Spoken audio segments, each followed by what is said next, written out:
greed. That single word just detonated across the fashion universe, and the blast zone has a bright orange Hermes shopping bag dead center. Hours ago, Rihanna, the queen who once flexed Birkins like everyday canvas totes, allegedly torched the brand with a scorching boycott call. No more paying a house deposit for a handbag that costs less than a MacBook to make. Instantly, the internet melted. Screenshots of her midnight story travel faster than a paparazzi flash. Xianglong Apparel, who supplies the most yoga suits, and it is also the OEM for Fila and Under Armour. Number 2, Hongqisheng Clothing, who produces yoga suits for Lululemon. Lululemon sells this jacket for nearly $100, but here only costs you $6 to $5 with similar fabric and quality. But how? Did we reach the point where the woman practically synonymous with sky-high style slammed the very symbol of elite chic? The answer starts in a dimly lit factory on the outskirts of Guangzhou, where a leatherworker casually filmed a 38,000 Birkin cost analysis that rattled the foundations of French luxury couture, $1,400. That's the shocking all-in cost revealed by a now viral Chinese TikTok artisan who peels back the illusion of high-end craftsmanship in real time. In front of a humble camera setup, he slices into Italian calfskin. Our artisans, they need to do 4 years of training to be able to manufacture a Kelly bag. This that you've just seen, the perlage, you need to be very skilled and very premium stuff, the exact leather luxury houses brag about, and casually states $450 for a hide. He threads a needle with fil au chinois, Hermès' signature French waxed thread, just $25 a spool. He adds polished stainless steel hardware, estimates $150. The zipper, the suede lining, the precision edge paint, each component labeled and costed. When he totals the materials and his labor at just over $1,400, put the finishing touches on a Kelly, the most difficult bag to build. It starts with 30 distinct cuts of leather and can take 20 hours to complete, 4 hours for just the handle. There are no manuals or cheat sheets. Artisans rely on their training and muscle memory to make every bag. The internet goes silent. Then it detonates. Viewers erupt in the comments. Wait, so we're paying over $36,000 for branding? One writes, the video is clipped, reposted, and goes mega viral under the hashtag #WantExposeLuxury. In under 24 hours, it's been shared by influencers, stitched into reaction videos, and dissected by style critics. Western audiences gasp in disbelief. Chinese viewers laugh it off. It's not a secret to them. Meanwhile, inside Hermès, almost finished bags from China factories, back to their own factories, and just do the repackaging and logo installing, something like Paris HQ, silent alarms go off. The mystique they've spent decades protecting is unraveling, stitch by stitch, but the craftsman isn't finished. He pans the camera to reveal racks, actual shelves, stacked with pristine look-alike Birkins. Multiple colors, multiple sizes, each bag flawless, each bag indistinguishable from the real deal to the average eye. Then, with a knowing smirk, he drops the bomb. Same materials, same artisanship, no logo tax. You want it? Luxury bags carefully handcrafted in China. The viral TikToks from Chinese factory workers, the internet is now in a frenzy over claims that some of the most iconic designer bags are actually born in the 1000 direct. It's not just a flex, it's a challenge. It's a digital Molotov cocktail aimed straight at the pristine Hermes boutiques from Rodeo Drive to Rue du Faubourg. The video fades, but the damage is already done. Faced with a spiraling scandal, most brands would scramble for a PR lifeline. Not Hermès. They do what luxury houses do best: pretend nothing happened. Except they didn't just ignore it, they raised their prices. On May 1st, while TikTok was tearing into their profit margins, Hermès quietly rolled out a stealth price hike across US boutiques. I spent over $100,000 of my own money dissecting luxury bags, cutting them open, analyzing every stitch, every layer. Why? Because I had to know what made those bags so. Kelly bags, up 5%. Constance's, 7%, but it was the Birkin that stunned loyalists. The Togo Birkin 30 jumped from $12,600 to $13,850 overnight. No press release, no heads up, just new tags with steeper numbers. Customers walked in expecting one price and got slapped with another. fashion subreddits exploded. Threads titled "Hermès just gaslit us all," and they doubled down on robbery, shot to the top of our luxury fashion. Some of Hermès products are made in China. Towels are from Fuyue in Shandong. They also make products for Chanel and IKEA. Beddings are from Yue in Shandong. Men's shoes are from Shachi in Shandong. Tableware are from Gaochun in Jiangsu. It was my first time shopping at Hermès, and let me tell you how it went. We got a lot of requests, do Hermès next, and that's why we're here in the Highland Park Mall. In Italy, made in China, or maybe made in Chile. Oh yeah, that should be a thing, by the way, because some brands get real creative when it comes to... Screenshots of old and new receipts were posted side by side. TikTokers didn't hold back. One viral clip showed the factory video split-screened with a new Hermès price tag, captioned, "They're getting dragged for scamming us, and they raised the price? This is wild." Some tried to defend it. It's inflation. It's about exclusivity. But those voices were drowned out by a public that had finally seen the receipts. Literally. And the backlash was just getting warmed up. The woman who once strutted through airports with 3 Birkins stacked like carry-ons suddenly flips the script. She posts a black screen IG story.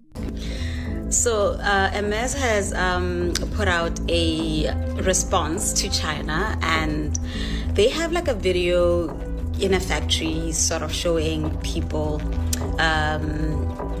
trying to show that they're actually the ones who are making the bags in a factory somewhere in... My closet's on strike. Until Hermès answers for the greed, I'm out. Fans recall her Super Bowl handbag roster where Hermès reigned supreme. Now she's torching that history, and the symbolism hits hard. Within an hour, Fenty Beauty's page echoes the stance, teasing ethical luxury, coming soon. Tabloids scream, Rihanna abandons the Birkin. Fashion Twitter bows. When a mogul cancels her own status symbol, you know it's real, and the influencer ecosystem follows the scent of blood. Cardi B retweets the story with a microphone emoji. Billie Eilish drops an ominous green heart. Zendaya likes it, then deletes 5 minutes later. Kim Kardashian maintains a calculated silence, but eagle-eyed fans see a Birkin vanish from her latest outfit carousel. Jeffree Star? He posts a selfie inside his Wyoming vault, $1 million in Birkins behind him. Caption, "Some of us still." Like quality, drama multiplies. Vogue insiders whisper about Fashion Week front row reshuffles. Will Hermès seat be the new persona non grata spot? The same morning, Hermès convenes a Crisis Integrity Council. Leaks hit page 6. Top brass fear quarterly revenues could crater by double digits if the boycott sticks. Analysts on CNBC note a 6% dip in share price before noon. Namwai Post piles on, quoting Chinese videos trolling made in US tags and calling it marketing fiction. LVMH and Chanel monitor silently, praying their own cost leaks don't surface. Investors circulate spreadsheets comparing average production cost versus MSRP, and the math looks brutal. In Paris, one Hermès exec mutters, "This is our Lehman moment," but across the Pacific, factories smell victory. Riding the viral momentum, Chinese manufacturers doubled down, hard. No longer content with just a viral cost breakdown, they began dropping full bombs, bill of materials, for not just Hermès, but Louis Vuitton, Prada, Chanel, and Dior. Each post came with screenshots of supplier invoices, per unit breakdowns, and time-lapse videos of bag production from start to finish. Jing Daily was the first to give it a name, Luxury's Made in China moment. But this wasn't just a trend, it was a radical transparency revolution. And it weaponized the one thing luxury brands could never fight, truth. One live stream went mega viral after a factory streamed a 24-hour production marathon, with workers assembling 50 look-alike Dior saddlebags, while a voiceover dared Western brands, "Prove these aren't your specs. We just make it better, faster, cheaper, and with less lies." The comment section was chaos. Thousands of viewers tuned in, spamming laughing emojis and quoting the cost per bag like gospel. So Dior wants $5,400 and it costs $400 to make? Behind the scenes, legal departments in Paris and New York scrambled. But it was a losing battle. Global enforcement across jurisdictions is nearly impossible. You can't copyright stitching patterns or zippers. You can't trademark vibe. And the specs? Most were leaked years ago on black market sourcing sites. Meanwhile, Telegram channels exploded. Entire dropshipping ecosystems were born overnight, selling non-branded replicas that used the exact materials shown in the exposés for literally 1/30th the price. Western shoppers who once wore Birkins as status symbols now ordered dupe kits anonymously and bragged about it in private Facebook groups. One user wrote, "Why pay for Hermès when I can fund the revolution and still look rich?" What began as a TikTok video was now a full-scale takedown of the Western luxury facade. And the scariest part for brands? The customers were in on it because every revolution needs a tipping point. And that tipping point had arrived. By May 3rd, the hashtag boycott Hermes had crossed 8 million posts. What started as internet outrage had morphed into a real world consumer mutiny. Flagship stores from New York to Dubai looked like luxury ghost towns. Influencers walked through empty boutiques filming racks of untouched merchandise, while confused sales associates huddled behind cash wraps, whispering to one another like something catastrophic had just happened. And it had, because this wasn't just about Hermès anymore. It was about all of luxury being exposed as a margin-obsessed machine. At Rebag, one of the top secondary marketplaces for designer handbags, sellers began flooding the platform in panic. The data was brutal. Birkin offers had dropped by 22% overnight. Investors who once saw Birkins as safer than stocks now wanted out. The resale bubble, long inflated by exclusivity and mystery, was deflating in real time, and no one knew where the floor was. Meanwhile, Google Trends blew up. The search term Fenty handbag pre-order spiked by 600%, and not by accident. Rihanna's team, already riding the viral wave from her Hermes boycott, teased a transparent pricing Fenty drop on her official pages. One hint in her story said it all. Luxury should empower, not manipulate. You'll see. That one post sent ripples through the industry. Fast fashion chains like Zara, Shein, and Mango saw the shift and pounced. Within days, they launched look-alike Birkin-style bags labeled the Anti-Bag, No Logo Luxe, and Revolt Totes. Each priced under $60, the message was loud, clear, and savage. Why spend $40,000 to feel important when $40 can make a better statement? Luxury brands, once gods on pedestals, now looked like emperors without clothes. Consumers weren't just rejecting price tags, they were rejecting everything.